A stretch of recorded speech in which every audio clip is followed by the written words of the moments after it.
majina naitwa Pabion OG. Wananijua zaidi wanapenda kuniita Pabion the Winner. Nimeanza muziki wa hip hop. Yaani ile first naanza music, mimi nilikuwa mwana hip hop. Na ngoma yangu ya kwanza nilikodi hip hop, ilikuwa inaitwa Mama. Hiyo ilikuwa 2022.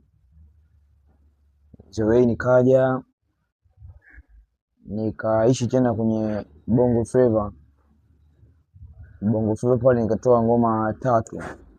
Kwenye issue ya Bongo Flava nimetoa ngoma 3 ambayo inaitwa Maumivu, Nihurumie na Sitaki Kusikia.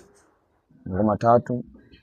Na sasa hivi nimeona nafanya muziki wa singeli kutokana na muziki ambao una mashabiki wengi Zoe, na pia singeli sasa imebadilika. Zamani singeli kuonekana kama ni muziki wa kihuni, lakini sasa hivi singeli hata wasanii wenyewe wa Bongo Flava, wasanii wakubwa wanafanya muziki wa singeli. So muziki wa singeli umebadilika sana. Okay. Kwa mara ya kwanza unaingia katika muziki wa hip hop, ni msanii gani ambaye alikushawishi kuingia katika muziki wa hip hop, lakini pia ni nani ambaye au ni kitu gani kilichokupelekea kuhama muziki wa hip hop ukaja katika muziki wa singeli, muziki ambao sasa hivi uko una hit zaidi?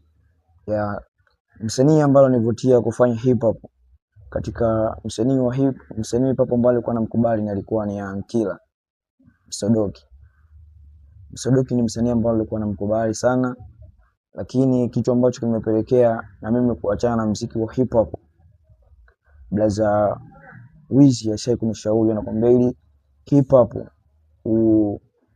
ufanye hip hop, ufanye kitu cha tofauti, au kitu chochote kile uweze kuteka mashabiki, uje na kitu tofauti.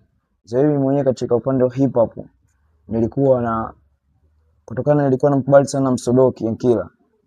Katika uandishi wangu nilikuwa kuna tone zake, so ndio kitu ambacho kilichonipelekea kwamba kuacha hip hop. Kwa hiyo katika nikijaribu kubadilika kwenye issue ya hip hop, kuimba tofauti ambao na yeye inakuwa inashindikana, ndio kitu ambacho kilichonipelekea ni ache muziki wa hip hop. Turudi katika muziki wa singeli sasa.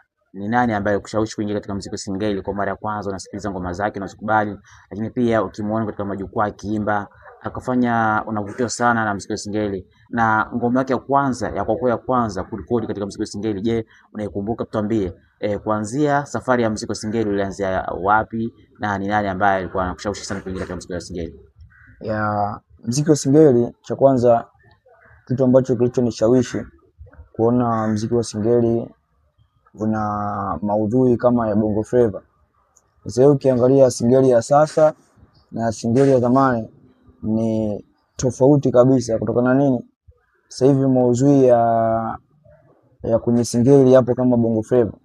Ukiangalia singeli za zamani ilikuwa mwisho anapaisha watu zaidi ya 10, lakini sasa hivi wewe unakuta kama jingo tu ya producer na saimu ambayo inamtambulisha msanii. Kwa hiyo ni hatua kubwa.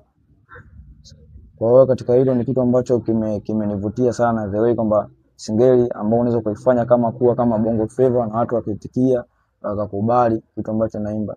Na singeli yangu ya kwanza kuitoa katika kizazi hiki cha sasa, singeli ya sasa, mimi mwenyewe napenda kuziita singeli baibuda. Ngoma yangu moja inaitwa Chanzo.